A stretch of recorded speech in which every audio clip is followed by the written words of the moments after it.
আসসালামু আলাইকুম। আজকে হচ্ছে যাচ্ছি, এইমাত্র সিদ্ধান্ত হয়েছে যে আমি রিয়াজ, আমার কলিগ রিয়াজ এবং খানবাড়ি মাদ্রাসার শিক্ষক আনসারি ভাই, এর আগে দেখছেন আমাদের ট্যুরে, আমরা তিনজন আজকে কলসকাঠি জমিদার বাড়ি যাবো ইনশাল্লাহ।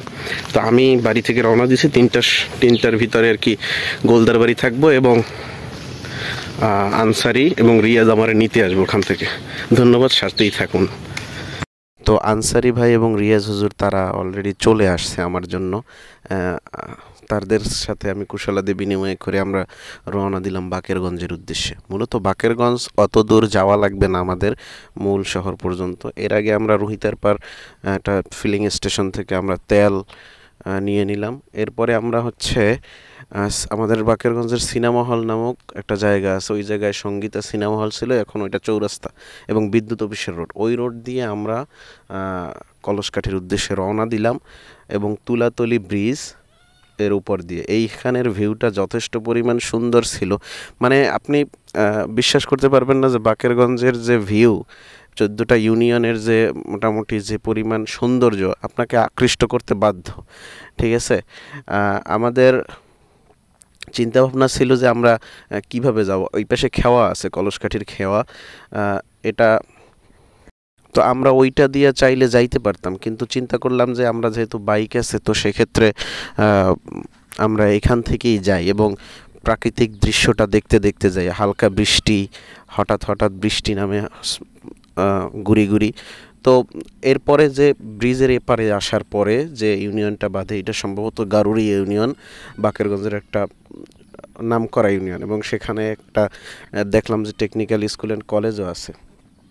তো মসজিদের পাশ দিয়ে হচ্ছে কলসকাঠির জন্য আলাদা একটা রাস্তা গেছে, এইটাই সম্ভবত, এখানের আর কোনো রাস্তা আছে কিনা আমি জানি না। তো এই নিয়ে হচ্ছে আমার কলসকাঠির দ্বিতীয়বার যাওয়া হইতেছে। এর আগে আমি গেছিলাম 2015 সালের দিকে, হয়তো মাঝখানে প্রায় 10 বছরের গ্যাপ। ওই সময় আমার বন্ধু ছিল, তো ওদের ওইখানেই গেছিলাম, কলসকাঠি বাজারের পাশেই। এই হচ্ছে কলসকাঠি বিএম একাডেমি, অনেক নাম করা কলসকাঠির মধ্যে আমি যতদূর জানি। তো এর পাশেই হচ্ছে বাজার। তো ওই বন্ধুর বাসায় যখন গেছিলাম তখন হচ্ছে আমি ট্রলারে গেছিলাম। আমাদের এই দিক থেকে যখন কলসকাঠির জন্য আমার একটা রাস্তা আছে, নয়া রাস্তা, ওখান থেকে হচ্ছে কলসকাঠির জন্য ট্রলার যায় হাটের দিন। তো আমি হাটের দিন গিয়েছিলাম, এরপরে আর হচ্ছে আমাদের যাওয়া হয় না, যে কারণে আর ভিডিও করা হয় না বা কোনো ধরনের আশাও ছিল না যে কলসকাঠি যাওয়া হবে। তো আমরা বাজারের ভিতর থেকে, যেহেতু আমরা জমিদার বাড়ি চিনি না, তো সেক্ষেত্রে আমরা তাকে জিজ্ঞেস করলাম, ভাই যে কলসকাঠি জমিদার বাড়ি কত দূর? তো ভাই বলছে যে এখান থেকে সোজা। তো আমরা বুঝি নাই যে এত কাছেই, তো এই হচ্ছে জমিদার বাড়ির গেট, কিন্তু আমরা না চেনার কারণে আমরা এখান থেকে এদিকে রওনা দিয়েছিলাম, অনেক দূর চলে গেছি এবং একেবারে কলসকাঠি কি বলে ওই যে ডিগ্রি কলেজ আছে ওই পর্যন্ত চলে গেছিলাম। এর কারণ হচ্ছে আমরা ওখান থেকে টার্ন নিয়ে যখন চলে আসছি তখন আমরা কিছু মেয়েদের কাছে জিজ্ঞেস করলাম, অনেক লোকজন ছিল না রাস্তায়, তো ওনারা বলল যে এদিকেই। তো ওই মেয়ে কি মনে করছে আমরা কি জিজ্ঞেস করছি আসলে ও নিজেও বোঝে নাই। তো এরপরে আমরা এই কলসকাঠি ডিগ্রি কলেজের ভিতরে আসার পরে যখন আমরা ব্যাগে যাব তখন এক ভাইয়ের সাথে দেখা হইলো যে ভাই এখানে কলসকাঠি জমিদার বাড়িটা কোন দিকে? তখন ভাই বলল যে ভাই আপনারা তো অনেক দূরে চলে আসছেন। এবং তারে যখন বললাম যে ভাই এইখান থেকে তো কিছু মেয়ে বলল নাকি এই দিকে, তখন ভাই বলল শুনবেন তো মেয়েদের কথাই, মেয়েদের কথা শুনে কেউ কোনো দিন বড় হইতে পারছে, বা এরকমের কিছু একটা কথা বলছে। তো জিনিসটা ইন্টারেস্টিং লাগছে।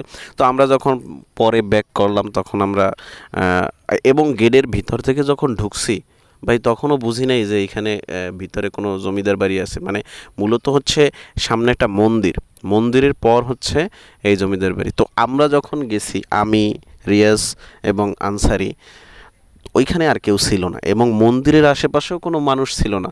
এবং বিকালে তো সবেমাত্র সূর্যটা পড়ছে, মানে হেলে পড়ছে। এরপরে আমরা হেলে পড়ার কারণে দেখা গেছে একটু অন্ধকার, এমনি জায়গাটা অন্ধকার। তারপরে আমি তো এমনিতেই ভীতু, ঠিক আছে, আমি প্রথমে ঢুকিই নেই, ঠিক আছে, জমিদার বাড়ির গেট থেকে আমি প্রথমে ঢুকিই নেই। তো আনসারিরে বললাম যে ভাই আপনি যান, আপনি সুন্নি মানুষ আছেন, সুন্নি মতাদর্শের লোক আছে, একটু ফুফা দিয়া তারপরে ঢোকেন। তো আনসারি হচ্ছে ঢুকছে। তো যেটা বলি আর কি, এখানে ঢোকার পর যে জিনিসটা আমার রিয়েলাইজ হয়েছে, মানে অন্যরকম একটা পরিবেশ, একেবারে পৃথিবী থেকে আমার ব্যক্তিগতভাবে মনে হয়েছে এটা অন্যরকম পরিবেশ। এই পরিবেশের সাথে অন্য কোনো পরিবেশ আসলে মিলানো সম্ভব না। শতবর্ষীয় একটা পুরানো জমিদার বাড়ি, এটার আমার কাছে ব্যক্তিগতভাবে এটাই ফার্স্ট জমিদার বাড়ি দেখা। তো আমি মনে হয়েছিল যে এইটা একটা অন্যরকম পরিবেশ, পৃথিবীর সাথে আলাদা একটা কোনো গ্রহে আমরা প্রবেশ করছি ঢোকার পরে। একটু স্যাঁতস্যাঁতে জায়গা, বন জঙ্গলে ঘেরা, এবং জমিদার বাড়ির দেয়ালগুলো সব স্যাঁতস্যাঁতে, এবং হালকা বৃষ্টি পড়ার কারণে যেটা হয়েছে আরও স্যাঁতস্যাঁতে দেখাচ্ছিল, এবং পিচ্ছিল জায়গা, আপনার জায়গায় জায়গায় পিচ্ছিল ছিল এবং গাছপালায় ভর্তি ছিল। তো যে কারণে আমি ঢুকতে প্রথমে পারি নাই ভয়ের চোটে। তো এরপরে যখন ভিডিও করতেছিলাম তো ভালোই লাগতেছিল যে এমন একটা জায়গায় আমি আসতে পারছি। তো এখানে আর কি ঐতিহাসিক বিষয়গুলো আমার জানা নাই বিদায় আমি আসলে ওইগুলা তুলে ধরতেছি না, আপনাদের জাস্ট দেখাচ্ছি আর কি, আমার ব্যক্তিগত অভিজ্ঞতাটা আর কি আপনাদের সাথে শেয়ার করতেছি। তো ঐতিহাসিক বিষয়গুলা জানতে অনেক ঘাটাঘাটি করা লাগে, যে বিষয়টা মানে যে সময়টা আমার নাই। তো আর ভিডিওগুলোও দেখা গেছে আনএক্সপেক্টেড, মানে আমার যাওয়ার সুযোগ হয়েছে তো একটু ভিডিও করে রাখি।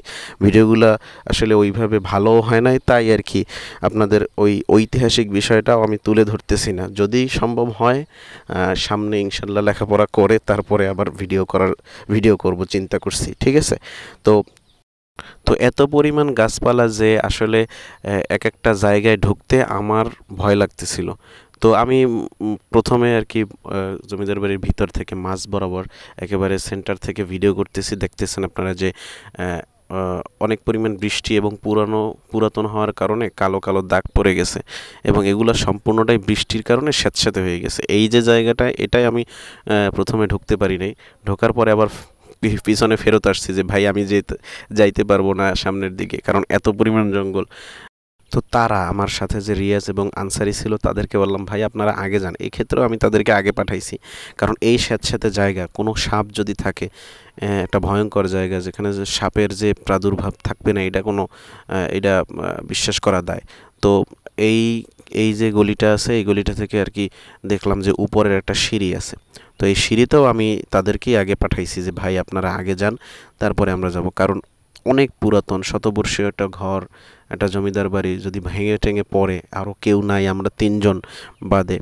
তো আমরা সাহস করে ভাইদেরকে বললাম ভাই আপনারা আর কি উপরের দিকে যাবেন, আমি পরে যাব। এবং এই পাশ দিয়ে দেখলাম আরও একটা রাস্তা গেছে, তো হয়তো ভিতরে আরও কোনো ছোট ছোট মন্দির হয়তো থাকতে পারে। এবং এত পরিমাণ জঙ্গল যে আসলে আমাকে দেখা যাচ্ছে না, কিন্তু পরিবেশটা যথেষ্ট পরিমাণ ভালো ছিল। এই হচ্ছে পিছনের ভিউ জমিদার বাড়ির, একেবারে লতা জীর্ণ, একেবারে পুরা জমিদার বাড়িটি ঘিরে রাখছে। তো যেই কথা সেই কাজ, আমি ভাইদেরকে বললাম ভাই আপনারা উপরে ওঠেন, এবং এই দিকে যে বিষয়টা, যে নিচের যে এগুলো মনে হয় যেন ছাগল গরু এগুলা আর কি আনাগোনা চলে আর কি, গরু না থাকলেও ছাগলের আনাগোনা চলে, এবং অনৈতিক কার্যকলাপও হয়, বিশেষ করে হয়তো শারীরিক সম্পর্কের যে বিষয়টা এটাও হয়। এই যে দেখা গেছে অনেক বিষয়গুলা যেগুলা চোখে পড়লো, খুবই বিশ্রী লাগলো। মানে এত পরিমাণ অনৈতিক কার্যকলাপ হয় আমার মনে হয় যেগুলা বলে বোঝানো যাবে না। তো এরপরে যে বিষয়টা, আমরা ওঠার পরে যে সিনারিটা সবচেয়ে ভালো লাগছে, যে আপনি ঢোকার পরে হাতের ডান পাশে যে সিঁড়ি দিয়ে ওঠার পরে যে ভিউটা, এই যে জায়গাটা আমার সবচেয়ে ভালো লাগছে। এখানে একটা ইন্টারেস্টিং বিষয় হচ্ছে, আমরা যখন ঢুকি তখন তো কেউই ছিল না আমাদের এখানে। তো আরও কিছু পর্যটক, মানে আমাদের বাকেরগঞ্জেরই মানুষ, তারা আসছে। তো আমরা তো উপরে বসে কথা বলতেছিলাম যে এই দিকে চান, এই দিক থেকে ছবি তুললে ভালো আসবে, এই ভিউটা ভালো হবে। তো ওনরা ভিতরে ঢোকার পরে যে জিনিসটা হয়েছে, আমাদের কথা শুনতেছে বাট আমাদেরকে দেখতেছে না। তখন ঢোকার পরে বলতেছে ভাই আপনারা কি কেউ আছেন ভিতরে? তো আমরা চাইলে তাদেরকে ভয় দেখাইতে পারতাম, এবং দেখা গেছে কিছু একটা করতে পারতাম, কিন্তু আমরা বলি যে ভাই আসলে আমরা উপরে আছি, কোনো সমস্যা নাই, আপনারা আসেন। কয় না ভাই আসলে ভয় পাচ্ছিলাম, তো এখানে কেউ নাই, আপনারা আছেন কিন্তু আপনাদেরকে দেখা যাচ্ছে না। তো যেটা বলছিলাম যে খুব ভয়ে ভয়ে আমরা পুরো জমিদার বাড়িটি দেখছি এবং ভালো লাগছে। মনে আপনি জানালা দিয়ে দেখা যায় যে সামনে দিয়ে অটো যায়, কিন্তু আপনার এইখানে কি ঘটতেছে বা কিছু হইতেছে, কেউ যে কাউকে যে আপনি ডাক দিবেন বা কিছু এই রকমের আহ, আহ, সম্ভাবনাও নাই। ঠিক আছে, ডাক দিলে যে শুনবে মনে হচ্ছে যেন আশেপাশে আমরা অনেক গহীন জঙ্গলে চলে আসছি। জমিদার বাড়ির খাম্বাগুলা যথেষ্ট পরিমাণে স্ট্রং ছিল এখনও। ঠিক আছে, তবে ব্যবহার উপযোগী না। ঠিক আছে, ব্যবহার উপযোগী থাকলে তো এখনও মানুষজন থাকতো, এবং ইটের উপরের আস্তরণগুলা সব পড়ে যাচ্ছিল। তো শতবর্ষীয় একটি ঘর, সেখানের আস্তরণ পড়ে যাবে, আস্তর পড়ে যাবে, সেটাই স্বাভাবিক। তো আমার ব্যক্তিগত অভিজ্ঞতা হচ্ছে ভাই, এইটা একটা অন্য রকমের জগৎ। আপনারা যারা কলসকাঠি জমিদার বাড়ি দেখেন নাই তারা দেখবেন। অনেক কিছু জানার আছে, অনেক কিছু বোঝার আছে। তো আমি ওই ঐতিহাসিক জ্ঞান ভিত্তিক আলোচনায় গেলাম না, আমার ব্যক্তিগত অভিজ্ঞতা আর কি শেয়ার করছি। তো খুবই ভয়ঙ্কর একটা জায়গা, এবং খুবই অ্যাস্থেটিক, এবং খুবই পুরানো একটা জায়গা। যদি আপনাদের সময় হয় আপনারা যাবেন। এবং আসতে যাইতে বাকেরগঞ্জ থেকেই আপনার গারুরিয়া হওয়ার পর বাকেরগঞ্জে অনেকগুলো ছোটোখাটো মন্দির আছে, এবং আপনি যখন খালপার হয়ে কলসকাঠি বাজারে ঢুকবেন ছোট ছোট মন্দির দেখবেন। এখানে হিন্দু মুসলিম সবাই আসলে একাকার, একসাথে মিলেমিশে বসবাস করে, তাদের ভিতরে কোনো ভেদাভেদ নাই। এই জিনিসটা আসলে বাংলাদেশে খুবই পছন্দনীয় একটা বিষয়, এবং সবাই মিলেমিশে বসবাস করে, তাদের ভিতরে কোনো গ্যাঞ্জাম নাই, ক্রন্দল নাই, খুবই কম। যেগুলাও হয় এগুলো ছিন্ন বিচ্ছিন্ন ঘটনা রাজনৈতিক কারণে, কিন্তু আমরা আসলে শান্তিপ্রিয় জাতি।